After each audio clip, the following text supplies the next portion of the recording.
ಕಳೆದ 2 ತಿಂಗಳಿನಿಂದ ಕಡಿಮೆಯಾಗಿದ್ದಂತಹ ಚಿನ್ನದ ಬೆಲೆ ಇದೀಗ ಮತ್ತೆ ಏರಿಕೆಯಾಗ್ತಾ ಇದ್ದು 24 ಕ್ಯಾರೆಟ್ನ 10 ಗ್ರಾಂ ಚಿನ್ನಕ್ಕೆ ಬರೋಬ್ಬರಿ 1,01,510 ರೂಪಾಯಿ ಆಗಿದೆ. ಹೌದು, ಸದ್ಯ ಇಸ್ರೇಲ್ ಹಾಗೂ ಇರಾನ್ನಲ್ಲಿ ಯುದ್ಧ ನಡೀತಾ ಇರತಕ್ಕಂತಹ ಪರಿಣಾಮ ಚಿನ್ನದ ಬೆಲೆಯಲ್ಲಿ ಹಾವು ಏಣಿ ಶುರುವಾಗಿದ್ದು ಸಾಕಷ್ಟು ಜನರು ಚಿನ್ನವನ್ನ ಖರೀದಿಸುವತ್ತ ಮುಖ ಮಾಡ್ತಿದ್ದಾರೆ. ಹೀಗಾಗಿ ಚಿನ್ನದ ಬೆಲೆ ಗಗನಮುಖಿಯಾಗಿ ಹೋಗಿದೆಯಂತೆ. ಹೀಗಾಗಿ ಕಳೆದ 6 ತಿಂಗಳ ಹಿಂದೆ ಜನವರಿ 1ರಂದು 22 ಕ್ಯಾರೆಟ್ನ 1 ಗ್ರಾಂ ಚಿನ್ನಕ್ಕೆ 7,150 ರೂಪಾಯಿ ಇತ್ತು. ಇದೀಗ 9,305 ರೂಪಾಯಿ ಆಗಿದೆ. ಇನ್ನು 10 ಗ್ರಾಂ ಚಿನ್ನಕ್ಕೆ ಬರೋಬ್ಬರಿ 93,050 ರೂಪಾಯಿ ಆಗಿದೆ. ಇನ್ನು 24 ಕ್ಯಾರೆಟ್ನ 1 ಗ್ರಾಂ ಚಿನ್ನಕ್ಕೆ ಬರೋಬ್ಬರಿ 10,151 ರೂಪಾಯಿ ಇದ್ದು 10 ಗ್ರಾಂ ಚಿನ್ನಕ್ಕೆ ಬರೋಬ್ಬರಿ 1,09,900 ರೂಪಾಯಿ ಆಗಿದೆ.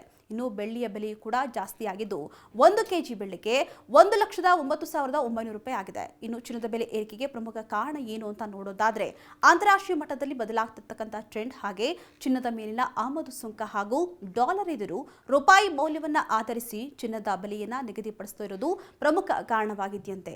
ಆದರೆ ಇದೇ ಮೊದಲ ಬಾರಿಗೆ 1 ಲಕ್ಷದ ಗಡಿ ದಾಟಿದ್ದು ಈ ಬೆಲೆ ನೋಡಿ ಸದ್ಯ ಗ್ರಾಹಕರು ಸುಸ್ತಾಗಿ ಹೋಗಿದ್ದು ಮಧ್ಯಮ ವರ್ಗದ ಜನರಂತೂ ಇನ್ನು ಮುಂದೆ ಚಿನ್ನವನ್ನ ಖರೀದಿ ಮಾಡಬೇಕಾ ಬೇಡವಾ ಅಂತ ಹೇಳಿ ಯೋಚನೆ ಮಾಡುವಂತಾಗಿದೆ.